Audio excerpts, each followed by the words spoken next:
How's life been? Same old, same old? Hello. What's up? How are you? Good. How are you? I'm all better. I'm doing well. That's so bad. I think he told me you were sick. Sacramento. Yeah. Yeah, Yeah, Christmas. I got COVID and I had surgery. Yeah. I got like all these. How are you guys doing? Oh.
Yeah, but I think it needs to be quick. Well, we've been like trying to like hang out with more kids. Yeah, I've been going to just in the last week, just started to go back more, even when there's others. At this point,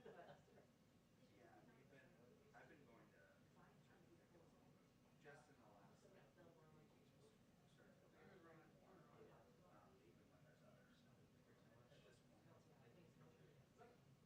that's a good point.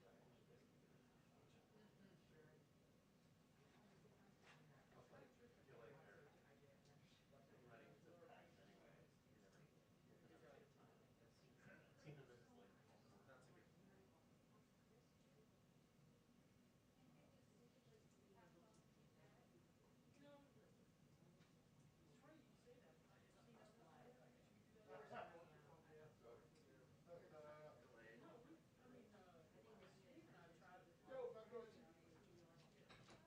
Yeah. I thought this boss, he might be out there today. What are you doing, man? You got those John Lennon sunglasses on, man. Give peace a chance. It's that time, man. How you hitting them? Not yet. Only got one in yet so far. He's coming, though. I know,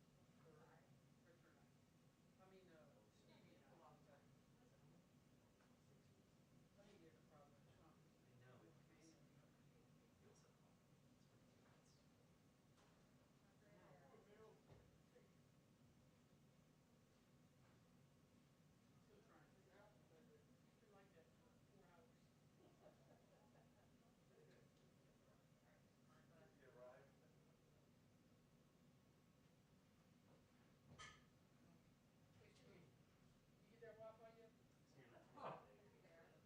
Cold-blooded, man. Where's my money? Yo, Victor. Yes.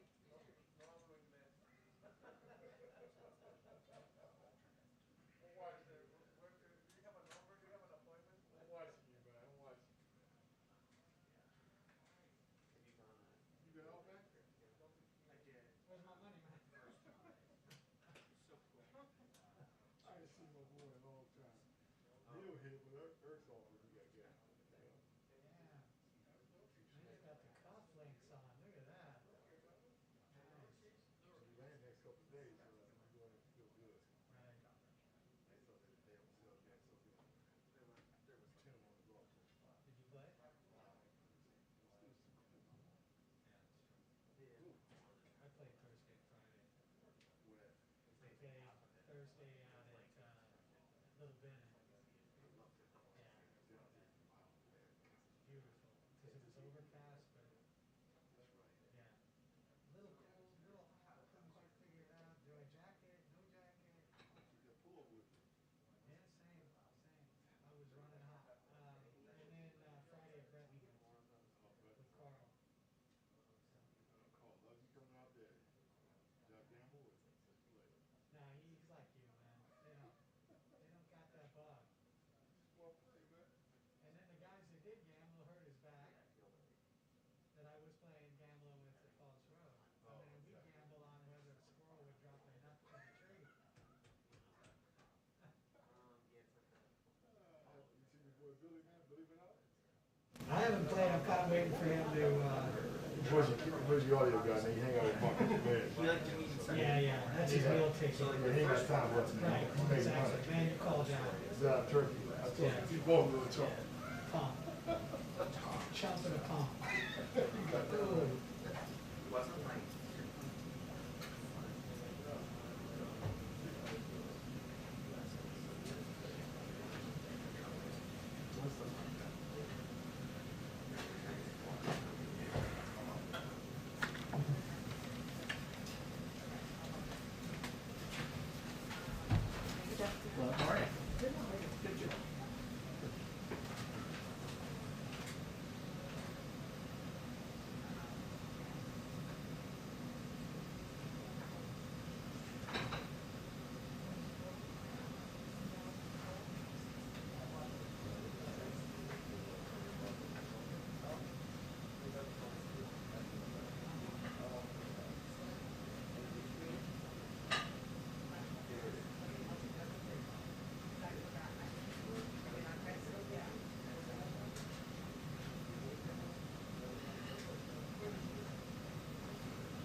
2-minute warning on the press briefing. 2-minute warning on the press briefing. Thank you.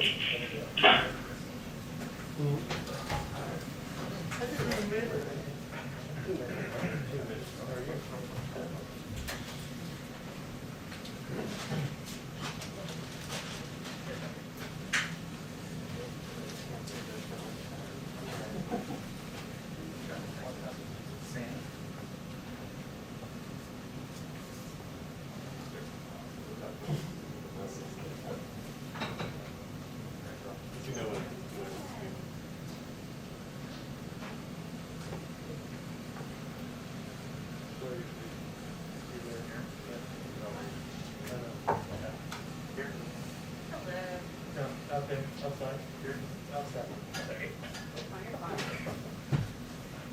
Where are you going? Outside. Outside. Hello, how are you doing? Mr. Better now than like I like these. It was, thank you. It was the service that really made it. Ma'am?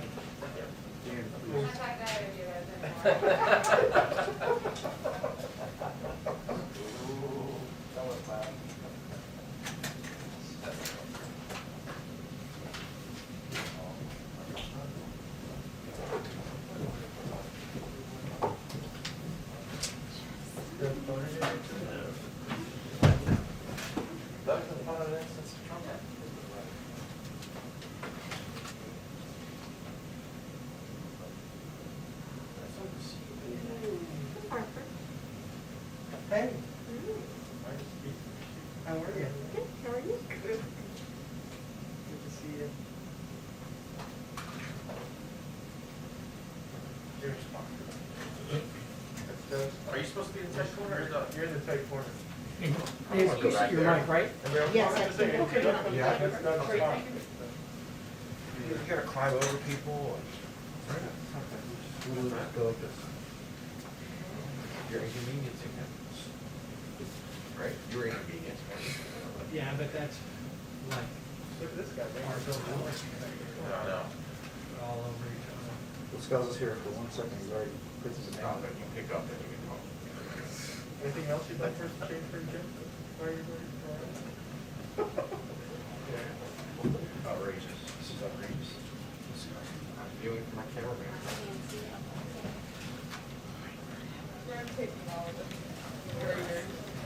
Hi, everyone. Hello. Okay. I have a couple of items of good news for the American people today to kick us off. Today, the President will sign an extension of the Paycheck Protection Program, which passed both the House and Senate with wide bipartisan majorities. Since the beginning of the pandemic, 400,000 small businesses have closed for good, and millions more are struggling to stay open. In December, Congress provided an additional $284 billion for the Paycheck Protection Program. In just 2 months, we've approved over $200 billion worth of forgivable loans to more than 3 million small businesses. And in this round, we've distributed a greater share of relief to very small businesses. So today, the President will sign the Extension Act into law. We want small businesses to know that help is here, and they now have until May 31st to apply. As we do every week, Jeff Zients hosted a call with governors from across the country. He, of course, provided them an update on what the president announced yesterday, that by April 19th, 90% of adults in the U.S. will be eligible for vaccination. 90% will have a vaccination site within 5 miles of where they will live.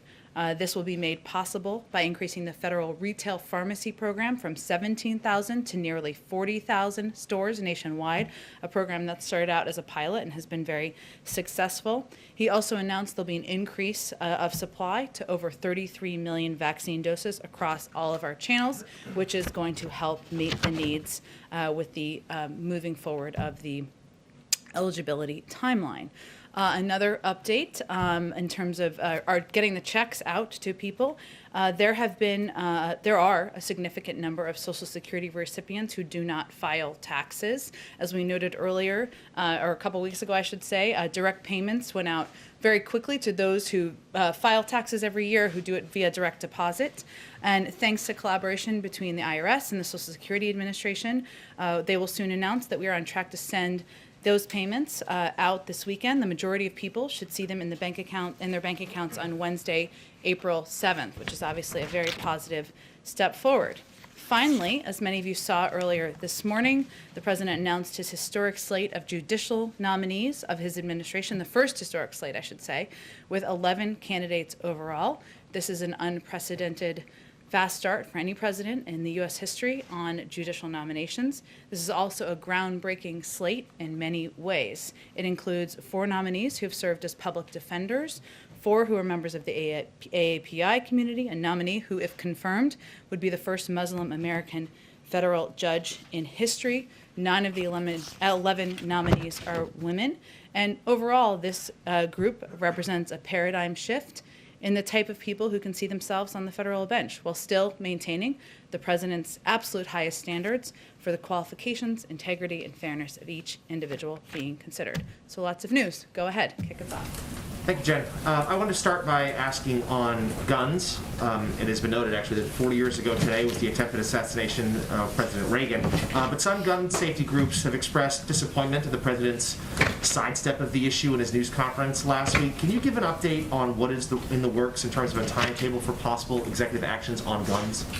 Well, first, let me say the president understands their frustration. He is somebody who has fought for gun safety measures since he was in the Senate himself.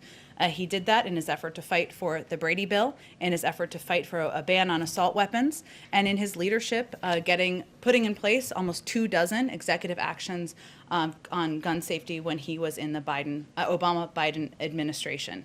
Right now, we're working on a couple of levers. One is working with Congress. There are 2 background check bills that have moved their way through the House. Many of you may have seen this weekend, Senator Chris Murphy, clearly a leader on these issues, somebody who has been a leader since Newtown and even before, sees a path forward. We've seen an openness by even some Republicans to having a debate and a discussion. We'll take that. While that is moving, while there are discussions on that front, and the president will certainly be engaged in those, we are also continuing to review and consider what the options are for executive actions. We hope to have an update on that soon. I don't have an exact day for you at this point in time. Okay, follow up on that, and then one other matter. On guns, does the president still plan to go to Colorado after the mass shootings there, and if so, when? I don't have an update on a trip to Colorado. Obviously, that trip would be done in coordination with the leaders in the state, community that was impacted by this terrible tragedy, but I don't have any plans to preview for a trip to Colorado at this point. And then one more thing, on another lighter matter. It's obviously a presidential tradition to throw out the first pitch on opening day, which I'm happy to report is Thursday. But the Nationals have said that the president declined their invitation to go to this year. Why is that? Why is he not going? Is this about crowds in the park? Is it about sending wrong messaging? Why is he choosing not to be there on Thursday? Well, first, let me say I know the president's eager to get out to National Stadium.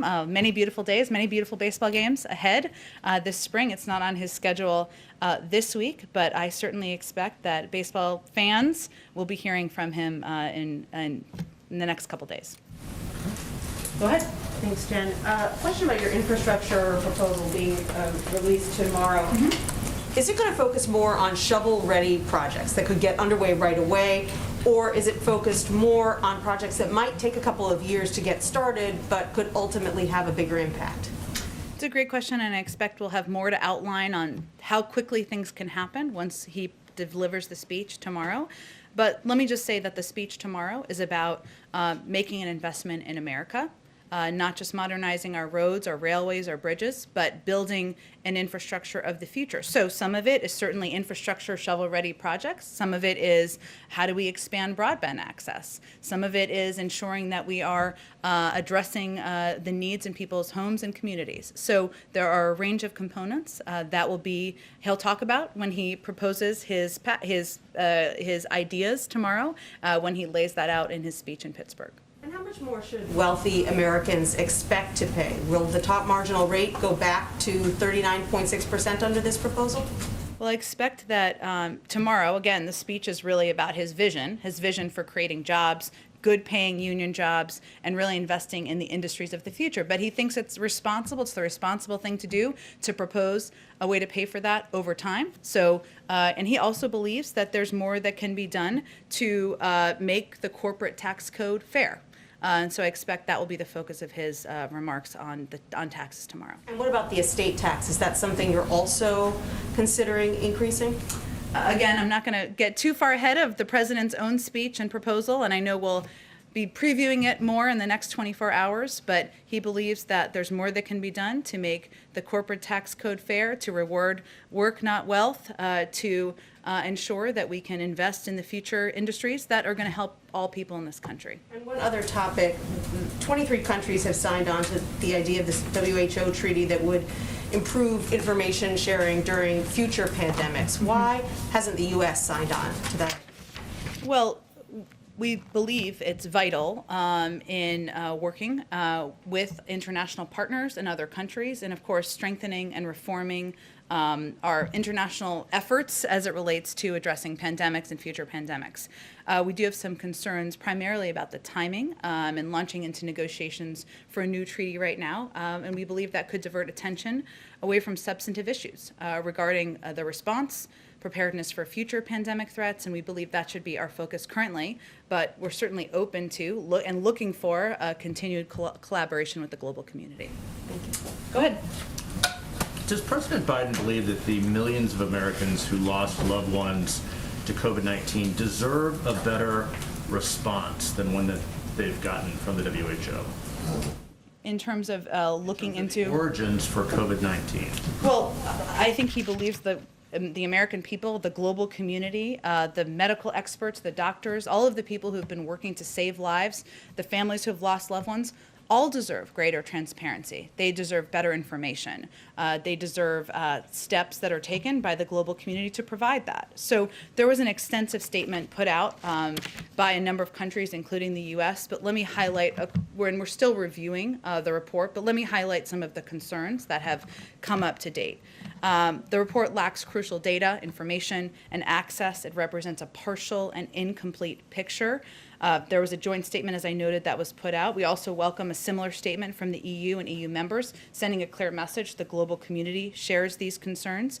There are steps from here that we believe should be taken. There's a second stage in this process that we believe should be led by international and independent experts. They should have unfettered access to data. They should be able to ask questions of people who are on the ground at this point in time, and that's a step the WHO could take. And that statement says that the U.S. joins these countries in expressing shared concerns. But the statement, quite frankly, is pretty bureaucratic and perhaps does not meet the moment of the seriousness of the crisis here in this country in terms of the death toll. So what is the White House's actual reaction to this report from the WHO? Was it simply inadequate? Well, the report is still being reviewed by our team of experts. 17 experts are reviewing it. But you know the headline of it, and it's not sufficient. You've We said agree, so. and we have long said, as I just stated, it lacks crucial data, information, it lacks access, it lacks transparency. It certainly, we don't believe that in our review to date that it meets the moment, it meets the impact that this pandemic has had on the global community. And that's why we also have called for additional forward-looking steps. And I will tell you that negotiating between 20 countries or so to get a statement out, sometimes it appears bureaucratic, but well intentioned. President speak on this. On the WHO report, I expect we'll let our review conclude and then we'll look for an opportunity for him to speak to it. But I can certainly confirm for you that he shares these concerns. They are coming directly from him and directly from our national security team, who has looked at what the report has presented to date. They're still reviewing and share the concerns issued in that statement that made those concerns clear. Go ahead. Thanks, Jen. I just want to piggyback off of that as well. World Health Organization Director General Tedros, one of his primary concerns was that the report may have glossed over, if you will, the possibility that the virus escaped from a lab. Is that a central concern of the White House as well? And then when you talk about cooperation, has China not cooperated enough in the White House's opinion? Well, they have not been transparent. They have not provided underlying data. That certainly doesn't qualify as cooperation. the analysis performed to date from our experts, their concern is that there isn't additional support for one hypothesis. It doesn't lead us to any closer of an understanding or greater knowledge than we had 6 to 9 months ago about the origin. It also doesn't provide us guidelines or steps, recommended steps on how we should prevent this from happening in the future, and those are imperative. And so that centers on the hypothesis that would involve the lab. Again, it doesn't lead to, it doesn't provide us greater understanding of the origin of the virus. And second question, just on the next legislative package, has the president started to reach out to moderates, to centrist Republicans as well, and to kind of woo them to get ahead of some of the things that we saw with the last package? Woo them, I like it. The president will be, of course, directly engaged in this effort to move this package forward. I will say that what he views his role is laying out what a vision is, a broad vision, a bold vision for how we can invest in America, American workers, our communities.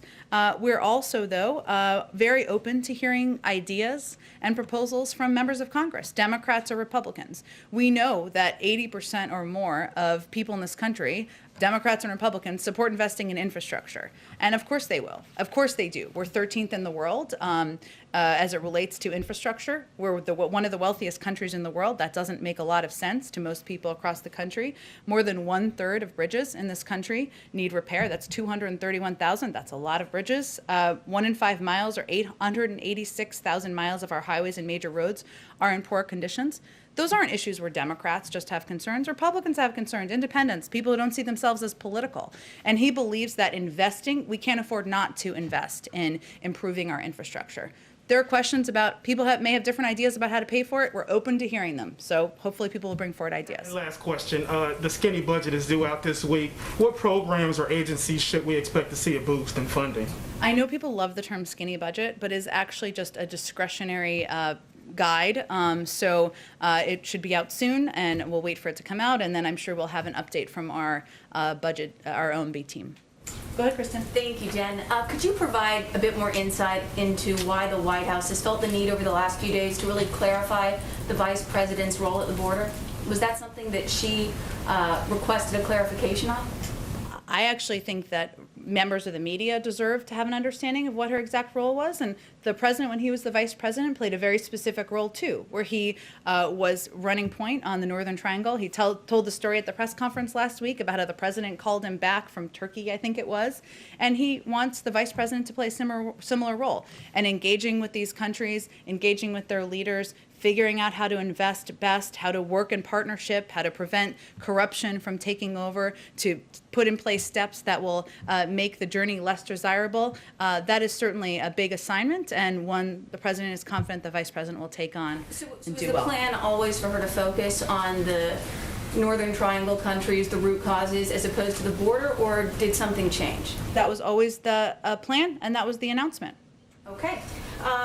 I'd like to find out what the White House thinks about what's happening in San Diego, where some public school teachers are providing in-person instruction at the San Diego Convention Center to migrant children before their own public school students. And these kids, of course, about 130,000 of them, have been at home doing online learning for about a year now. So what does the White House think about that? Well, I know you guys have done a fair amount of reporting on this, so maybe you'll have more details. As I understand it, San Diego public schools are opening in early April.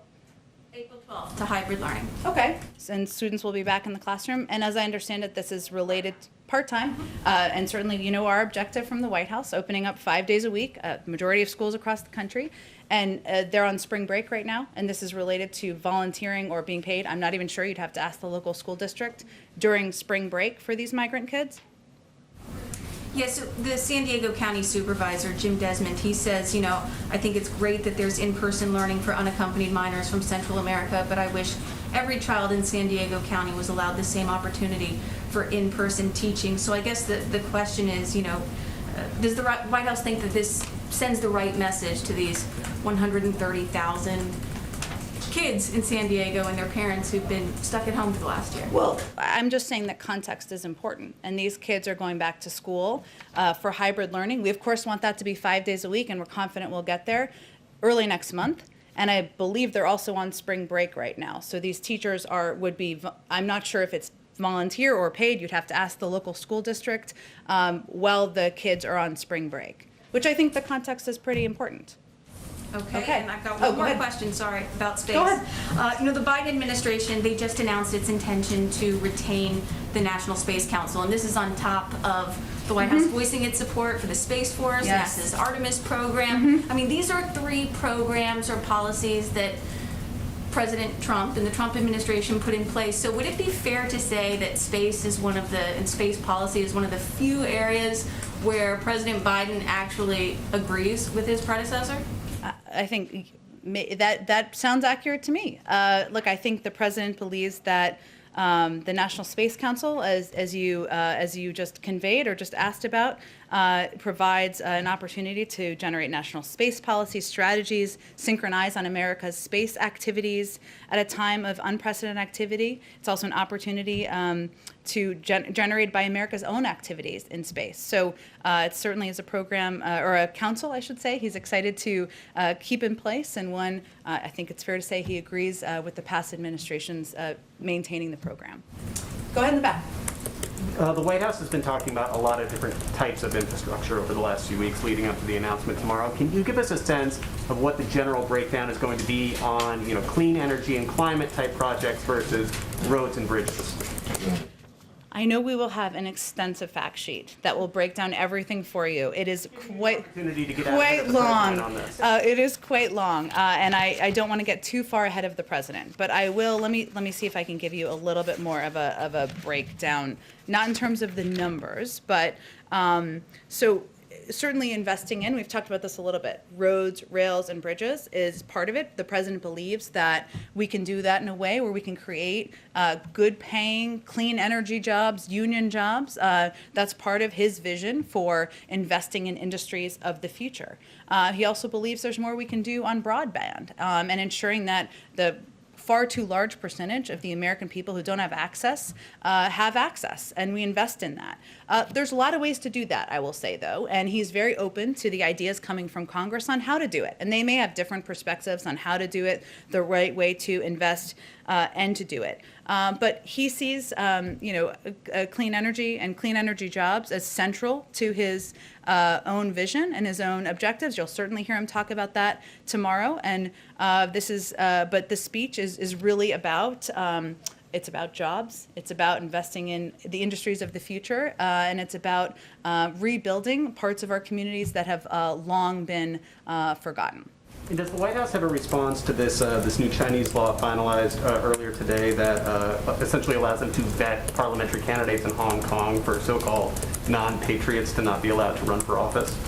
I know we have certainly expressed concerns about the undemocratic steps of the Chinese government in the past. I'll have to check with our national security team. I had not asked them about this specific piece, but we will get back to you shortly after the briefing. Go ahead, Chris. So Chuck Schumer is urging people to write and email the president, the White House, in hopes that he will cancel up to $50,000 of student loan debt. Why do you think that Schumer has such a fundamentally different reading of what the president can and should do? And if you could answer yes or no, has the president ruled out taking unilateral action on this yet? No, he has not. I will say that I do have some good student loan news for you, which you didn't even know you were going to tee up for me, but we will be expanding the pause on student loan interest and collections to the more than 1 million borrowers who are in default on a loan that was made by a private lender in the old bank-based loan program known as the Federal Family Education Loan Program. The step particularly protects 800,000 borrowers who are at risk of having their tax refunds seized. That's actually a pretty significant steps. The president continues to call on Congress to cancel cancel $10,000 in debt for student loan borrowers. That's something Congress could take an action on, and he'd be happy to sign. We're still taking a closer look at our options on student loans. This includes examining the authorities we have, the existing loan forgiveness programs that are clearly not working as well as they should. This includes borrower defense, total and permanent disability charges. There's a lot of steps we're looking at, and we'll continue to review those and be in touch, of course, with Leader Schumer about our process. Do you have a sense of the timing on that, how long those reviews might take? I don't have an update on the timing. There's a legal and a policy review. Go ahead. Oh, Trevor, did you have a question? I didn't mean to escape. Go ahead. I always have a question. Of course. So first, just on the infrastructure questions that we were talking about, Yeah. you said yesterday that there would be a dollar-for-dollar accounting of how the measures would be paid for. Yep, paid for over time. Yep. Paid for over time. Mm-hmm. Is the president willing to sign a bill that does not pay dollar for dollar for all of the proposals that he has? Well, the president believes it's responsible to propose a way for paying over time for his vision for investing in infrastructure and our economy and American workers. There will be a range of views, including how to pay for it. People will be for or against. Some people may not want to pay for it, and he's open to having those discussions. So, but the focus of his speech, of his proposal, is on investing in America.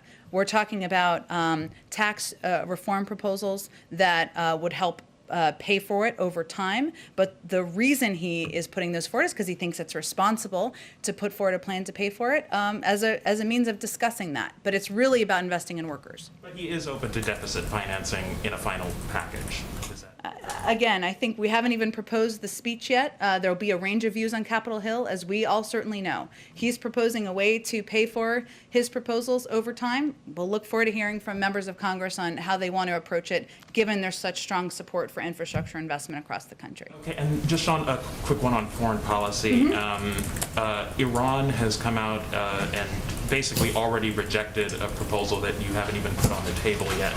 About relaxing some of the sanctions against them to get them to come to the table. They say all of the sanctions need to be relaxed before they'll consider any changes on enrichment. Is there any point to putting a proposal on the table if it's already going to be a non-starter? Well, we remain committed to pursuing a diplomatic process to determine a way forward. Sometimes that takes some time, and we certainly have found that in the past as it relates to negotiations with Iran. We remain ready to reengage in meaningful diplomacy to achieve a mutual return to compliance with the JCPOA commitments. And that offer to discuss and engage is on the table. Go ahead. Thanks, Jen. One quick follow-up on space and then two others. Sure. So, Vice President Pence had a pretty public-facing role with National Space Council. He was kind of involved in the policy making. I know it's a new thing here, but Vice President Harris had a similar involvement with the Space Council on her end. It's a great question. I know it's the Space Council technically falls under the Vice President's team and office. I'd have to talk to her team about her public-facing role, and I'm happy to do that. Gotcha. One on ambassadors. So there is yet to be an appointment for the U.S. ambassador to China. There's been some reporting that there's rumors about kind of jockeying of who that person might be. Any updates on the appointment timeline, even a short list for that posting? I know I've seen a lot of names reported out there, some of which would be great choices, but I don't have an update on the timeline for announcing the nomination of ambassadors. For the summertime, anything broad? Certainly hope so, but I don't have an update on when the president will make any decisions. One quick one on the Supreme Court. So about a year ago, I would say, President Biden, then candidate Biden, committed to putting a black woman on the Supreme Court. Of course, today's appointments and news kind of generated some buzz on who those folks might be. Is there any update, anything you could advance for us on Vice President Biden's efforts to put a black person on the Supreme Court, any kind of shortlist situation to that end? It would require there being an opening on the Supreme Court, of course. There is not an opening on the Supreme Court. Look, I think there is an incredible group of nominees the president announced today. As someone who served for 17 years on the Senate Judiciary Committee as chairman and ranking member, he has a long history on judicial appointments. This is a priority for him, but our focus is on getting the Senate to confirm these group of nominees and to continue to build a pipeline of additional highly qualified nominees who are going to reflect the values the president has outlined. Is that commitment's on the table? Of course, to nominate an African-American woman to the Supreme Court? Yes, absolutely, it certainly is. Yeah. Go ahead. Yes, one more follow-up on the WHO. Is the president disappointed with the WHO? Does he believe they're not up to the task? I think what the statement makes clear is that we remain, that was issued by the State Department today, is that we remain confident in the role of the WHO. We look to be a contributing member of the WHO. We have some concerns, as I've expressed, about the analysis that's been done so far about the report, and we think that steps can be taken moving forward in the second stage of the review to ameliorate some of those. Go ahead. Thank you, Jen. I wanted to ask a few questions. First, I wanted to follow up on something President Biden said Wednesday when he was tasking Vice President Harris with managing root causes of the border crisis. He said that in addition to doing that, she has, quote, about 5 other major things she's handling. Could you clarify what those are? Well, first, some of it is we have not yet announced yet, so I won't get ahead of those. Vice President Harris is playing an imperative role out there connecting with the American people about the American Rescue Plan. She's been traveling across the country. She's done a number of trips and taken steps. She's going to be involved in our effort to communicate with the public about COVID and the importance of the effectiveness and efficiency of the vaccine. And we'll have more to say soon. A quick follow-up on a question I asked last week about the White House and the marijuana policy that impacted some fired staffers. You indicated that things might be different if marijuana was federally legal. And actually, the Democrats in the Senate, led by Majority Leader Chuck Schumer, are preparing a bill to end federal prohibition of marijuana. Does President Biden support that? He spoke about this on the campaign. He believes in decriminalizing the use of marijuana, but his position has not changed. Descheduling, then, federal descheduling, and end of federal prohibition? That's been his position. Nothing has changed. And regarding the WHO, former President Trump accused the WHO of being, quote, a puppet of China. Does this report confirm that claim? Well, I think we've expressed our concerns about the role, the lack of transparency, the lack of data that has been provided broadly to the global community. We believe there are steps that can be taken moving forward to ensure that an independent investigation, that global experts are involved in the next stage of this process. But we also believe that the WHO is a body that the United States should be a part of, that in order to make changes happen, we need to have a seat at the table. And that's why we rejoined the WHO. Go ahead in the back. Thank you very much, Jen. I have one question on Asia and one question on Asian Americans. We know that Japanese Prime Minister is coming to visit, and also both NSC and State Department are set to host their Japanese and South Korean counterparts. As the representative of the Foreign Press Group, I got a question from NHK. The Japanese media asked, your administration has focused on working closely with East Asian allies like Japan and South Korea to counter China, but these countries have a different relationship with China than the U.S. has with China. So how will you have your Asian allies cooperate with you when they sit on different interests than the U.S.? I'm not sure I completely understand your question. Are you asking how will we discuss China and our relationship with China when the president and others in the administration see leaders from Japan? No, the East Asian countries have different interests than the U.S. has with China. Sure. So how will you have your Asian allies cooperate with you if you have different interests? Well, I think just like the U.S. relationships with any country, there are areas of mutual interest. There are areas where we can communicate, work together on, even sometimes have disagreements, whether it is economic cooperation or security in the region. And certainly I expect that those conversations should cover a range of topics. Okay, on Asian American question, we just saw the fact sheet that you released earlier, but it does not address the demand from AAPI communities for more representation on leadership levels. What's more concerning, during yesterday's interview, Senator Tammy Duckworth said she's pushing for this representation, and the White House said to her, quote, you have Kamala, you don't really need any other Asians in the cabinet. And the Duckworth said, quote, that is really offensive. You wouldn't say we have white male president. There shouldn't be any white male members of Covenant. Why would you say that to someone from the Asian community? End quote. What is your reaction to her statement?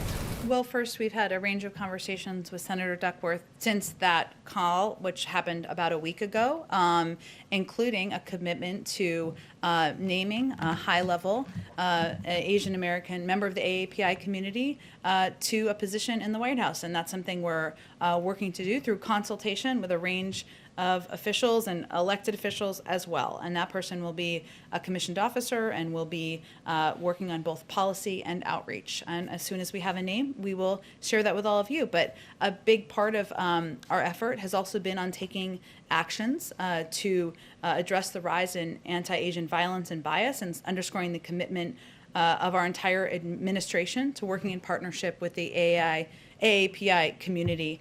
The president announced that DOJ has launched an agency-wide initiative to address anti-Asian hate crimes and acts of violence.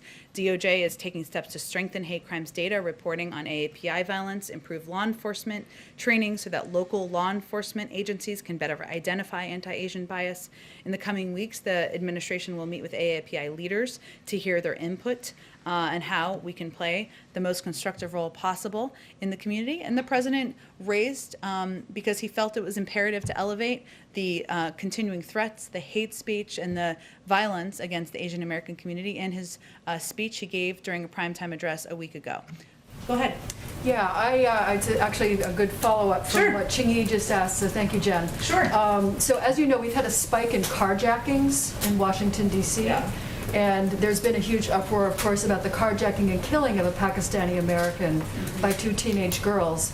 Does the president plan any outreach to the AAPI community of Washington, given this uproar?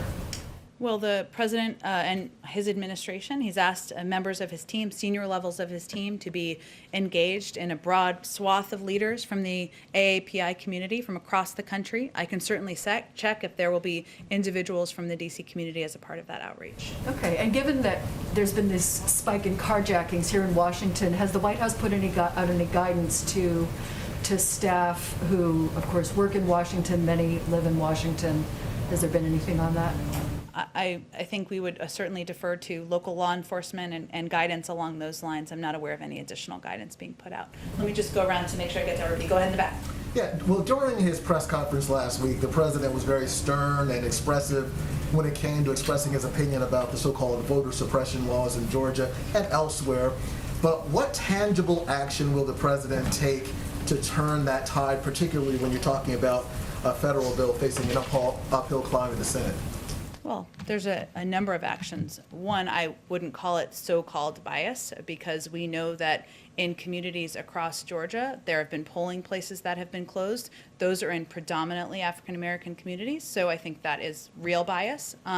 Second, I would say that we don't see these. We certainly know there's an uphill battle for lots of legislation, but we are encouraged by the conversations that are happening about moving legislation forward to make voting more accessible, more available to people across the country. The president believes it should be easier, not harder to vote, and he will look for opportunities to help push that legislation forward. He also signed a number of executive orders just a couple of weeks ago because he believes that this is a central cause and equity issue in his mind, and he wants to take steps from the White House, steps any president can take to also make voting more accessible. But we also need to continue to work with local leaders. He met with Stacey Abrams when he was in Georgia just a couple weeks ago. A lot of the power and the activism is going to come from the grassroots and incredible leaders like Stacey Abrams, who are ensuring people have the facts they need, the information they need to vote, and that they push back against oppressive efforts to make voting more difficult. How is the White House engaging the faith community when it comes to gun control? Many members of the faith community have been quite outspoken historically about the threats of gun violence that have impacted communities across the country. Certainly that would come from our Office of Public Engagement, who would lead these efforts to outreach to a range of communities. I can check with them and see if there's any specific meetings with faith groups in recent days. And lastly, go ahead. Yeah, is there anything to be read into sort of the rebranding of the Biden administration to the Biden-Harris administration? Is it a There's- rebranding? Well, when you look on the website, it's, it's Biden-Harris, and that's not been necessarily the norm in the past. Is there any message being sent by that, or what's meant to be, what can be extrapolated from I that? would take from it that Vice President Harris is an important partner. She's the first in the room, the last in the room on most occasions if she's in town and not traveling around the country. It's a reflection of the important role that she will play moving forward. Go ahead. And speaking with several governors' offices that were on the call with the White House this morning, it's come to our attention that there were not a lot of questions or really any questions or pushback on the comments yesterday from both the President and Dr. Walensky, advising state and local governments against rolling back mask mandates. Just given the fact that there were no questions or really any dialogue, at least according to our reporting right now, what is the level of concern from the White House at the effect 24 hours after the President raising his voice on this? Dr. Walensky certainly raising her voice on this. I mean, are governors sort of going their own way and ignoring you all? I don't think we see it that way, Jeff, but I would say that one of the ways we can impact people across the country is by acknowledging this is hard. We've been at war with this virus for a long time. And to reiterate, as the President did yesterday, as Dr. Walensky did yesterday, that we continue to be at war with the virus. But the way we feel we can be most impactful is not just through words, but is through actions. And so as we have seen an uptick, we've also taken an accelerating threat, I should say. We've also accelerated our response. And we've moved up universal shot date for most Americans by 2 weeks, increased vaccine supply to states, doubled the number of pharmacies getting supply, more than doubled, opened more mass vaccination centers. We know that the more people who can get vaccinated, the more accessible it is, the more effective we are going to be, and that's where we're putting our efforts. Is there enough concern from governors based on the call this morning, do you believe? I was not on the call this morning. I think the President's speaking not just to governors, but to people across the country, to business owners, to local elected officials.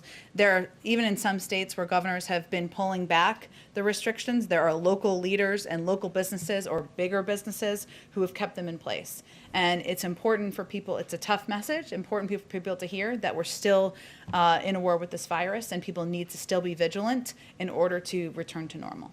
Thanks, Jen. Today, Canada halted delivery of the AstraZeneca vaccine. What does that mean for this administration's posture towards that particular vaccine and the vaccine's prospects of approval here in the U.S.? Well, approval would, of course, be through the FDA, and they have a rigorous and thorough process for doing that. So I will leave that to them to undergo that process, and I don't have anything to predict about the approval likelihood. Thank you, Jen. Thank you. Want to go one more? Sure, one more vaccine Okay. question. Okay. Given the increased urgency and the fact that millions of Johnson & Johnson vaccines are on the near-term horizon, Yeah. is the White House considering changing the way it deploys those vaccines since those kick in so much quicker than the other vaccines The out there? Johnson & Johnson vaccines? Sticking to the same per capita distribution, or is there any thought about changing the way those are distributed? Well, we think a lot about how to ensure vaccines are distributed equitably across the country, but our message continues to be you should take any vaccine that is available to you. There are 3 approved. They're all safe. They're all effective. So we're not changing our approach at this point. Thank you, everyone. Thank you. Thank you.